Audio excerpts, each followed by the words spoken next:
Thank you all for coming out. My name's Christopher Cass. I'm the Associate Chair for Acting for Film. Did you have a good time? Yeah. All right, good. Well, we're going to talk to him and find out more things about Matty. He's an alumni of the New York Film Academy. Yeah. You saw him tonight with Neil Patrick Harris in the series of Unfortunate Events, which is streaming now. He's also starring in the film The Big Sick alongside Ray Romano, Holly Hunter, and Kamal Nanjiani, now premiering at the Sundance Film Festival. He co-starred in the blockbuster film Jurassic World alongside Chris Pratt, Bryce Dallas Howard, and Jake Johnson. His other TV appearances include such hit shows as Angie Tribeca, New Girl, Bella and the Bulldogs, Ray Donovan, Chasing Life, Comedy Bang Bang, You're the Worst, Tim and Eric's Bedtime Stories, and Scrubs. I'm also going to introduce to you Tova, who's going to be co-moderating tonight. She's credits include Glory with Denzel Washington, Oliver Stone's Nixon, Evita with Antonio Banderas, and Madonna and Varsity Blues. So please give us a big warm NYFA welcome to Matty and Tova. Hey, what's up, guys?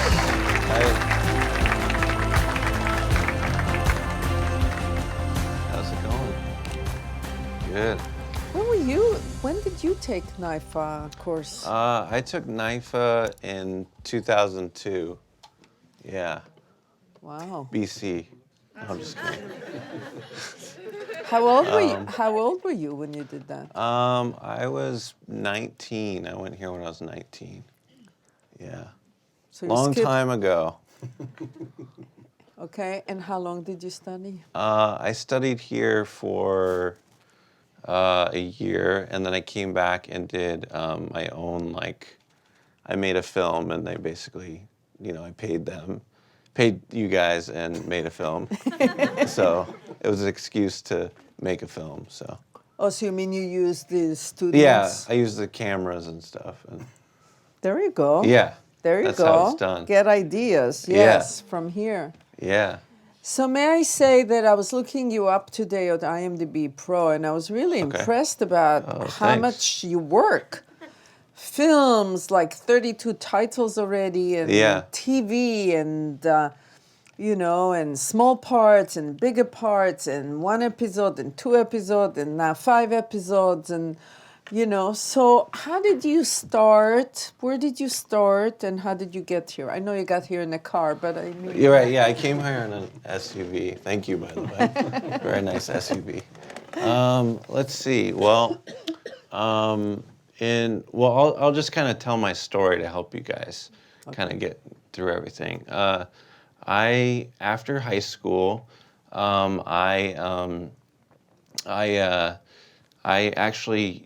I went to, this is kind of unrelated to school, but I went to a doctor, and I had heart problems, and the doctor told me right after high school that, you shouldn't, this doctor, I was having heart problems, and he said, you shouldn't go out and do things. You have to stay home because you're not going to live, you'll probably live till you're 27 years old. So I'm 33 now. So that was very frightening for me. And after that, I was like, well, shit, what am I going to do? Yeah, that was hard. So I was like, well, I've always wanted to do, and that doctor ended up not being correct. I went to this other doctor, and he said, you're totally fine. You're going to be fine. It's like, okay, all right, well, shit. So still, living in this cloud of, am I going to die? And then when I was 27, I actually ended up having heart surgery. And I went to this doctor, and he said, no, you actually have to have heart surgery.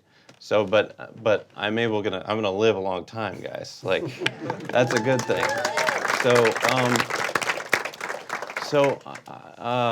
kind of in that time, I was a personal assistant to Luke Wilson for a couple years. That was really cool. And I worked in production. I was a boom operator. I was a PA. I was an assistant director. I was craft service. I was a camera assistant. I just did everything. So I'm really glad that I came here, and that was really great to be able to come here because you guys know, you all learn that stuff. That's really cool. So yeah, then Luke and Owen put me in in a film called Drill Bit Taylor. That was a 7-Eleven clerk because I play a lot of clerks. That's what I do. So yeah, and I got a movie with him, and then like it really started to take off.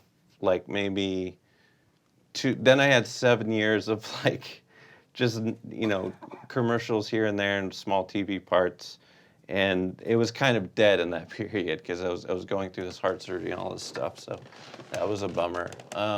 But then like maybe 2 or 3 years ago, I really just was like, you know what? I just need to go for it, and I really just put myself out there, and I started to network and meet a ton of people, and that's what it's all about. Like you really just have to make good relationships with people, and you can really go far. And good relationships with people. So don't screw that up. No, just kidding. But no, seriously.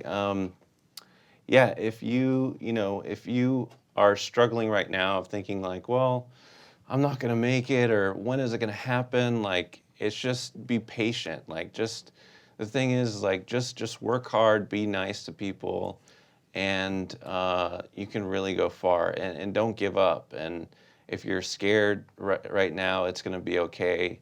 Everything's gonna work out. Just keep moving forward. Do what you love, and anything can happen. So, there you go. There you go. That's my story. So, did you study acting here, or did you study production? What did you study? I studied both. Yeah, I studied both. I remember doing Meisner here. Do you guys still do that? Yeah, that was fun. That was really fun. Yeah. And how did you get the job with Luke Wilson? Just a referral. I'd worked for his brother, Andrew Wilson, who I don't know if you guys have seen Bottle Rocket, but he was Future Man. Have anyone seen that? I see a couple. It's a wonderful movie. You should all watch it. Yeah, it's really good. Yeah. So yeah, I worked as Andrew's assistant in the editing process of this movie called The Wendell Baker Story. Right. I don't know, maybe like one person's seen it. Has anyone seen that? No. So I was an editor's assistant on that, and that he referred me to Luke, and then I worked for Luke, and it was really cool. He really likes to party, so I'm kind of a low-key guy. So I like partying, but I like doing it like very chill. Very chill. Yeah. So, I'm sorry, what was that experience like with Luke Wilson in terms of working, he's an established actor, you're trying to break into the business. Tips, just being there, learning about his phone conversations, interactions? His method of acting is very unique, very kind of funny.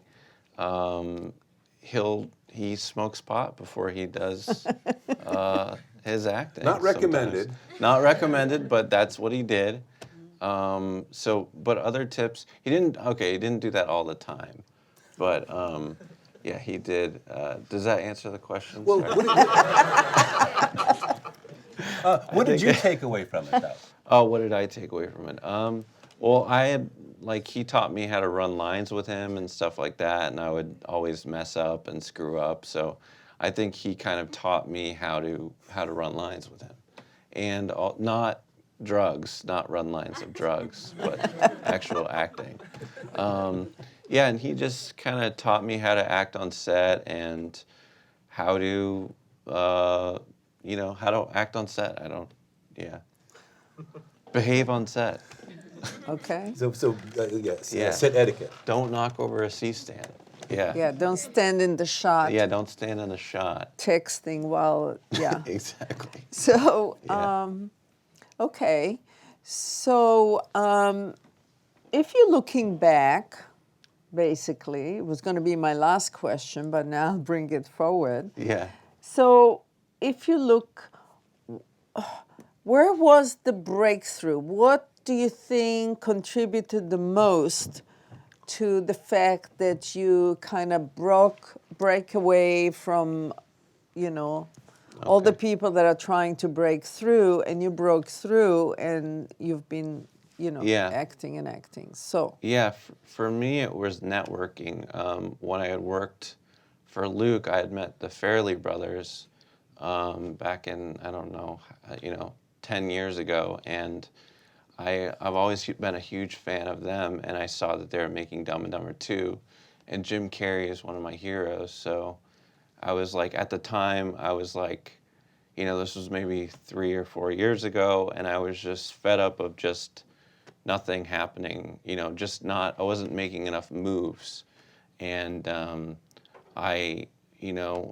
some people are scared to, you know, reach out to people they have a connection with because they might think, oh, I'm using them, or, you know, it's not the best move, but that's what you get paid for. You're an actor. They're looking for, you know, looking for an actor. Right. So I reached out to the Farrelly brothers' assistant and said, hey, I really want to get in this movie. Like, is there any way I can get an audition? Like, it would be a really good opportunity. And then a week later, I got an audition, and the Farrelly brothers were happy to see me, and I did a great job, and I did the audition. I played like a young inventor that invented the cure for cancer, and Jeff Daniels' character like ignores my cure for cancer. So I don't know if you guys have seen that, but it's we saw a little bit of it in the reel. Right, yeah. Yeah, I wanted them to see it. So I auditioned, did a great job in the room, and then I left, and I was on my way. I was getting on the elevator. The casting director came back and said, hey, the Farrelly brothers want to talk to you. I was like, oh, okay. Down the elevator. Yeah, and then Down the elevator he goes. Yeah, and then I went back into the room, and they're like, yeah, you did a great job. This is your role. You got the role. So that's very rare to book something in the room. So that just goes to show you. So what do you contribute? Why, when you say you had a great audition, because most experiences is until you get an experience and confidence and whatnot, you do very great in front of the mirror, but then when you go into the audition, it's like people, that's when they fail. Right. So when you say you did a great, tell us a little bit about that. Yeah. Every audition I have, I get coached by I go to Leslie Kahn and Company for acting. If any of you guys are interested, they're great. I go there to get coachings. I'll run the lines with my wife. Sometimes she's right there. Give her a hand. Lauren Green. We got married a week ago. Whoa! And this is the honeymoon. This is our honeymoon. And tomorrow is your birthday. And tomorrow's your birthday, Tomorrow's my birthday. I'm having a really good week. Wow. Yeah. It's at Davy Wayne's at 8 p.m. tomorrow night. You guys are all invited. Don't say that. They'll all be there. Hey, come. It'll be fun. Where were we? What's happening? So you get coached. Okay. You get coached. Yeah, I get coached by Leslie Kahn and Company, and I go in. I rehearse it a few times, and I just go in and I do my thing, and that's that. Yeah. So, does that answer the question? Or? Yeah, it did answer the question because most people don't even think about it that they need to go to a coach before. Yeah, you need a second opinion. That's where you'll really. A lot of people don't get coachings, and you'll stand out if you get coached by someone. So, if you want to be an actor, and you got to get coached. Mm-hmm. Yeah, it's not like a soccer coach or anything like that. It's like they run through the lines and you get it. Okay, second opinion, and it's somebody you feel more confident about that. Yeah. Is that something that is affordable to most people who would want to go? No, it's not. That's tax write-off. Yeah. It is a tax write-off if you're doing your taxes. But, yeah, it is. But anyway, yeah. So where were we again? You distracted me, Bubby.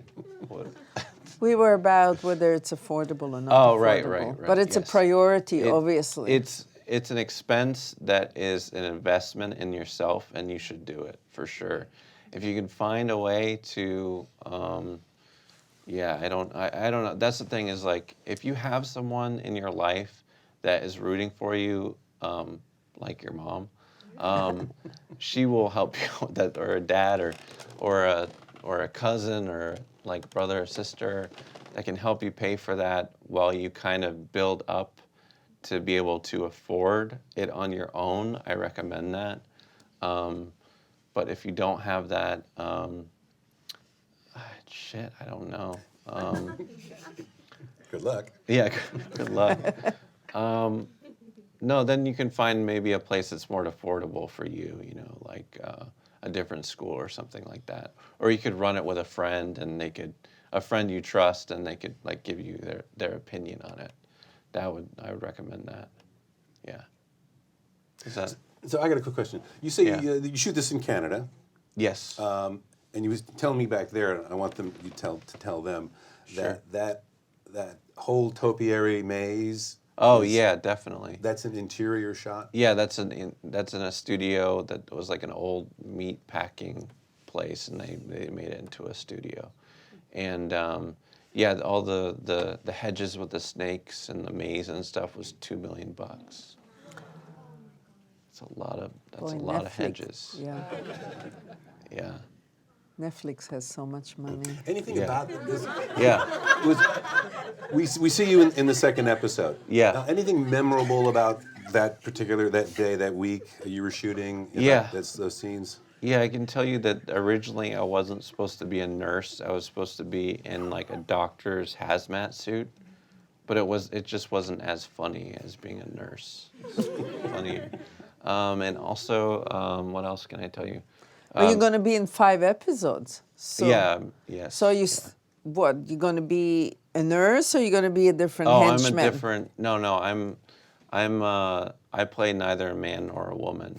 My character's name is Orlando, and it's henchperson of indeterminate gender. So, Colin Firth played the role in the movie in 2004, and another thing I can tell you about the show is Mr. Poe, K. Todd Freeman.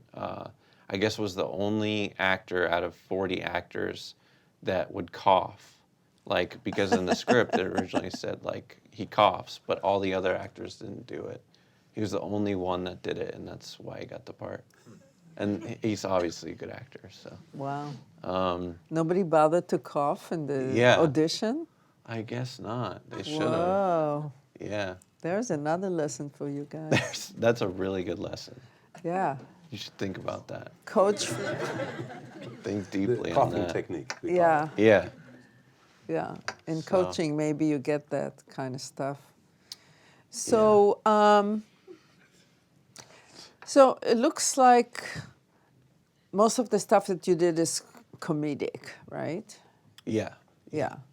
Did you, in your head, figure out what is your strength as an actor and then went for those roles, or was it all just random?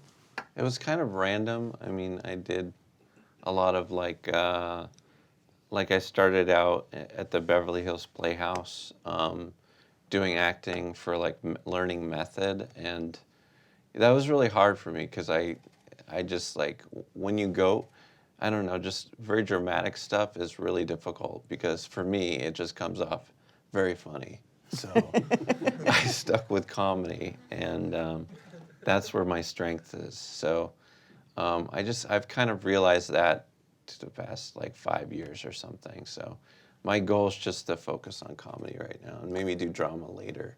Right. Yeah, like no, you have to Age establish into drama. What? Age into Yeah, drama. I'll age into it. Yeah. Yeah. Exactly. No, I think people have to establish their brand first, and then they can actually. Yeah, you got to It's figure my- out your brand. That's really Yes. important. Yeah. My brand is pizza. Yes.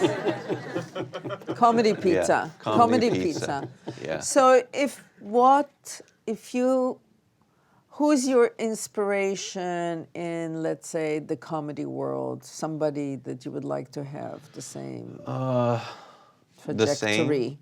Oh, maybe like Traject- Zach Galifianakis. I mean, we're kind of different, Yeah, but I just love him and all the stuff he does. he's so zany. Yeah, he's so zany. And I love Tom Hanks. Yeah, very different. Love Jeff Bridges. I love Air Bud, the dog, the golden retriever from that movie, Air Bud.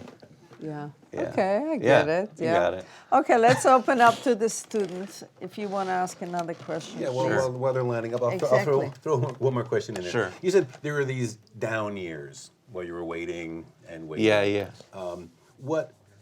What kept you going? What was that thing that you could lean back on for support? My mom. Yeah. Nice. She always encourages me, and she's the best. And I think, just don't give up. Just like really look into your heart and just go for it. Just have fun. And yeah, she's always kind of instilled that in me. Is your mom available for any of these guys? My mom's, yeah. I can give you my mom's email. You guys can email her. It should be stoked. I don't know if she'd help you with the money thing, but she definitely gave you support. Right? Isn't my mom the best? There Lauren? you go. There you go. Is she back east or out here? She's back east, yeah.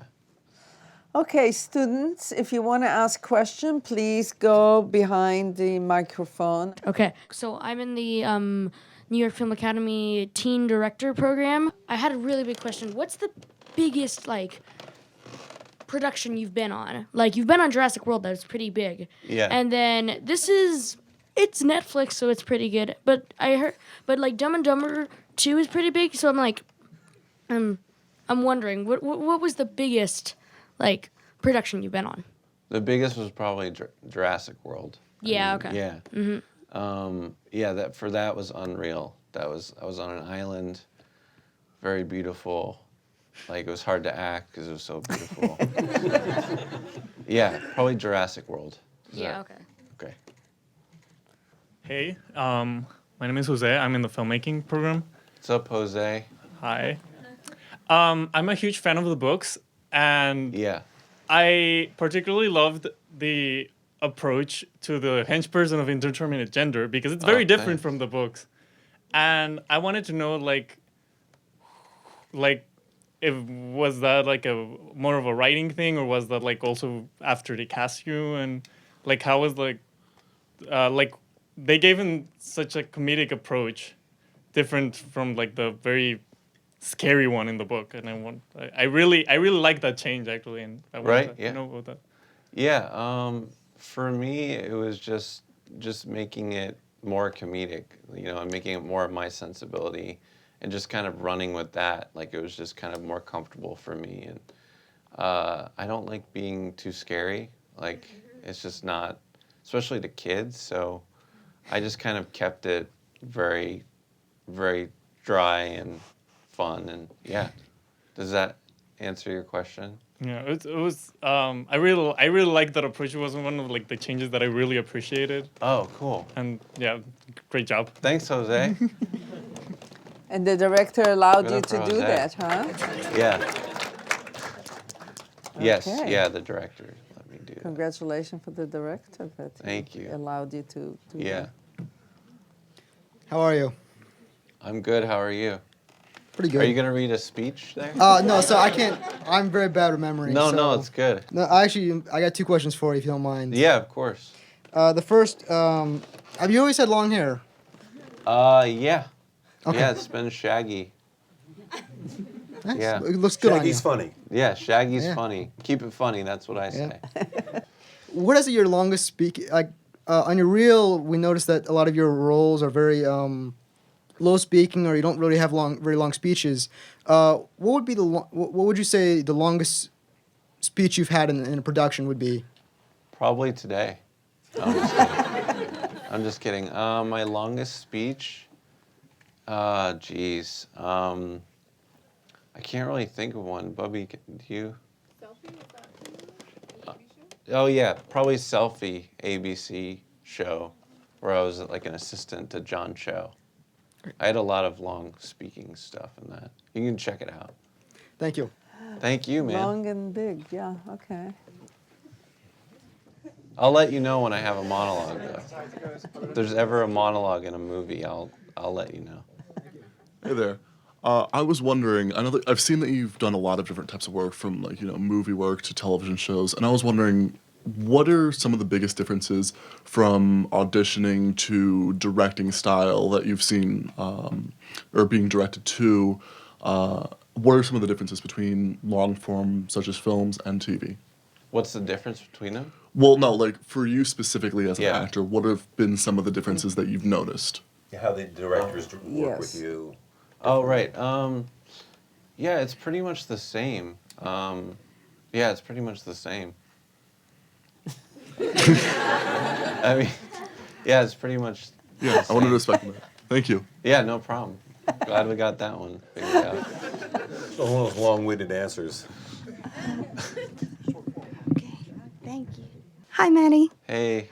I'm from the Australia group. Oh, cool. Yeah, so we've Nice, come a down long under. way. Just wanted to ask a quick question. Have you ever done any improvisation where they've kept it? Like the directors or producers for have kept it?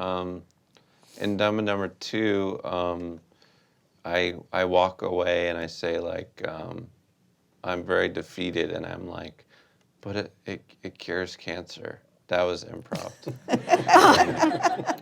What else? Yeah, a lot of improv kind of works its way into a scene, but typically it's usually towards the end because you don't want to like mess up what the writers wrote, and they get kind of mad when you do that. So it's kind of like adding a little tag to things that I'll do. Yeah. And my next question was, Sure. did they pay you extra for it? For the improv? Yeah. I'm gonna tell them they should. Like, Good yeah, idea. They should. No, that's no. Oh, okay. Yeah, sorry. That's okay. I wish. That'd be great. Thank Wrong you. union. Thank you. Hi. Hey, How how's are it you? going? Good. I have two questions. All right. Did you ever expect to get to where you are right now? No. What? Yeah, I almost died. So no. Yeah, I'm happy to be where I am, and I'm That's happy to good. be alive and here and doing what I'm doing. So yeah. And now that you got this far, how do you deal with expectations? How do I deal with expectations? Yeah, like how do you deal with not being disappointed at yourself when you don't get a part, or when you want something and you don't get it, or Yeah. yeah. Usually it's just fate. Like, if you don't get something, there's always something better around the corner. And you need to kind of realize that and just trust that it's going to be okay, and just keep working on your craft and what you want to do with yourself, and anything can happen. I mean, it's true. So I teach. Yeah. I tell my students not to take anything personally. yeah, that's good. No, that's true. Yeah, don't take it personally, because there's so many factors at stake of why you won't get a job or get a part, or it usually has to do with like, oh, he has long hair, or Right. he has more of a resume, or he knows someone. Like, it's not, you just got to keep moving forward. And that's the thing, is like, if you're not, if you're an actor and you have nothing going on and there's kind of like dead periods, you should make your own stuff. Like, just keep making stuff and make connections with people. And then, like, I think Steve Martin has always said, like, no one's going to turn anyone away with something great. Like, if you're really great at something, you're going to get noticed and recognized. He probably said it definitely better, but it's true. So yeah, just don't give up, and realize that you're enough. You're enough. Thank you. Yeah. problem. Hey, man. What's up, dude? Yeah, it's all good. So, as an actor, one of the things I sometimes find challenging is comedic timing. And you seem to have pretty good timing. You got any tips for me? Tips on timing. You either have it or not. Yeah, you either have it or you don't. I mean, yeah. Like a rhythm. No, but I think it's a rhythm. Yeah. But I was once working on a movie with a young director, and the producer was Ron Howard, and we had a preview, and it wasn't funny. And Ron came to her and he said to her, it's all about the cutting and the rhythm and so on and so forth. And I have a feeling that you can really improve in that in terms of just practicing and see where the laughs are and where you need to stop it. You know what I mean? Maybe get a bunch of clocks and just work on it. Study time. See what happens. Yeah. I mean, that's what comedians do. They go in front of audience and they see what joke works and how they have to fix it and finesse it, and you know what I mean? Sometimes his response was pretty good. You know, the audience laughed, and there was. I'm taking notes. Okay, cool, man. He has the nonchalant way of comedy. Yes. Is that a wine? That sounds like a wine. Nonchalant. Hello. Yeah, it's French. Merlot. Merlot. I was wondering a bit about the process between the audition and being on set shooting. Yeah, sure. The audition is usually you get like the sides the day before, and you get coached, and you go in and you'll read with the cast director, and there'll be a camera person there, and you just kind of run through the scene, and you'll do it once, and maybe they'll have adjustments, and that's basically an audition, and that's a whole craft in itself. That's something that I recommend people learning before they, really get into acting, is really learn that. Also because you could be looking, in the completely wrong direction of where you're supposed to be. Like if the reader's, in a certain spot and you're looking way over here, like reading it over here, or if you're stumbling, or, you have to be incredible at auditioning. Like you have to be so good that they're like, who is that guy? Like, what was that about? That was awesome. So that's auditioning basically. And then on set, it's kind of like you do the same thing, but then maybe the director will have notes for you on how to do it differently, or that sucks, or you shouldn't be an actor, or stuff like that. That hasn't happened yet, so that's good. Is one of the secrets making bold choices at the audition? Yes, yeah. That's great, yeah. Thanks, Chris. Christopher. How do you deal Be with bold. the nerve? How do you deal with the nervousness? Most people are nervous. Just practice. Just keep practicing. Just keep going to have your friends do mock auditions or stuff like that. Just get really good at not being afraid. And also nerves can work to your advantage. It just depends on what the scene is about. Mm-hmm. Use your nerves for the scene. Yeah. Hi. Hey. You are so incredible, so humble, so funny. I really enjoyed you. You come on and you just, my eyes just glue to you. You're wow. incredible. Just keep up the great work. Thanks for being here tonight. Yeah, thanks for having me. Absolutely. I just had a couple questions. I just wanted to ask first, who would you like to work with in the future, or some of your goals short term? Who would I like to work with? I'd love to work with Wes Anderson. I'd love to work with, who else would I love to work with? Jeff Bridges. I'd love to work with the Coen brothers. That's like everyone's dream. I'd love to work with Jim Carrey again. Yeah. Yeah. And I'd love to just make stories that about people that really help people and inspire them. That's kind of, and makes them laugh. That's my goal in life. So. It's beautiful. Thanks. Yes. And I wanted to ask you one last thing, it's kind of twofold. How you found your manager and why you think people keep having you back like episode after episode. Sure. I found my managers that I have now just through a referral, but I've had maybe like 3 or 4 really bad managers that promise to get you work and then they just don't. So I think it's like trial and error. Like you'll just, if you're with a manager for like 6 months or a year and they're not getting you out, then you need to like jump ship and just find someone else. Like, because you got to keep moving forward. And if they're not really a fan of yours and want to help you, then you just need to find someone else, you know. What was the other question? And then why do you think that people keep having you come back? Like you'll do 1 episode and it's 2 and then 5 and. Well, for a series of unfortunate event, that was in my contract to do.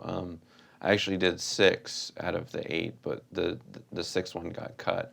That was a deal in the thing that I would do 6 episodes and get paid for that. So it just, yeah. And then I'm with right now I'm with CAA, and I just signed with them in December. So yeah, that's a whole different thing. Like maybe 3 or 4 years ago, I was shooting a pilot. I made a pilot, and it was like a sketch show, and in it I made a cake and I put my headshot on top of the cake, and I went to CA with a bunch of cameramen and tried to give them this cake with my face on it to be like, I really want to, one of the top Hollywood agents, and they kicked me out of the building. And I like eat the cake in front of the building, and I'm like, what am I even doing here? So I did that like 3 or 4 years ago, and I just like somehow I ended up getting a referral from a friend recently, and they love my work in Jurassic World, and they're gonna help me make my own films, because I have a few films that I've written that I'm gonna make with them. So Great, thank you. Thanks a lot. So they're eating cake now. Yeah. Hi. Hey. So I'm a current NYFA student. I just started my 2nd semester, and I just wanted to know what the biggest lesson you learned specifically here at NYFA, or like an experience that you had that really like changed the game for you, and how you apply what you learned to like your work now as an actor. Yeah. Just work with your friends and have a good time, and never lose that, because it's so important. Just work with people that you love, and a lot of good things will happen. Cool. Yeah. Thank you. Yeah, you're welcome. Hi, Matty. What's up, man? I'm Kyle. I'm in the Kyle? associate's acting program. Nice. Yeah, we're starting our 4th semester. I got a question for you, man. Shoot. So you've been in the industry for you said you went here in 2002, so about 15 years, yeah? Yeah, I've been acting since 2006. Okay. That's when I joined SAG. So now that you've been a part of the industry and you've got some work under your belt, impressive work, I might add. Oh, thanks. If you can give one tip, the number 1 step to an acting student who's graduating this school, first thing he or she does once he graduates on the path to success, what would it be? Train to be the best at what you do. So continue education. Yeah, continue your education. Learn the craft of auditioning. Make your own things. Make connections with people. And just, the main thing is just standing out and being bold, like Christopher said. Like, be bold and make your own path in your own way. Be creative. Think outside the box. I think that's the key, is thinking outside the box. Like, how can I get this job? How can I get recognized? Like, Sure. What do I do? So Sure. That was a lot of answers. I appreciate it. Thanks. Thanks, yeah. man. I wanted to say thank you for coming tonight. Oh, thanks. And man. I also want to know, when you start creating a character, where do you like to start? I know different actors start in different places. For me, I just be a version of myself. Like, I just kind of take who I am and put it into the role, and it usually works out. So, thank you very much. Yeah, thank you. When you thought you were gonna die, did you tell your agent, like, they're like, dude, he's gonna croak, let's just get him some fucking work, or what? Like, do No, you keep it I personal? actually, this is my first time actually really talking about it with people. You guys are, because I thought it was so Really? important. You've Yeah. never had like an No. open moment? I've never really made it public with people. So, Thank you. Thanks. Anybody else? My wife has one. Can you tell them that story about how your friend snapped you out of being nervous? Oh yeah. When I was right out of film school, I was like going on auditions for student films, and I had an audition where I was super nervous, and my friend was there, and we were both going in for similar or we were going in together or something, and I was just so nervous. My friend's name was Peter, and I was like, man, I'm so nervous, dude. What do I do? And he just like looks at me and he slaps me in the face and just says, snap out of it and just do it. And I was like, yeah, cool, okay.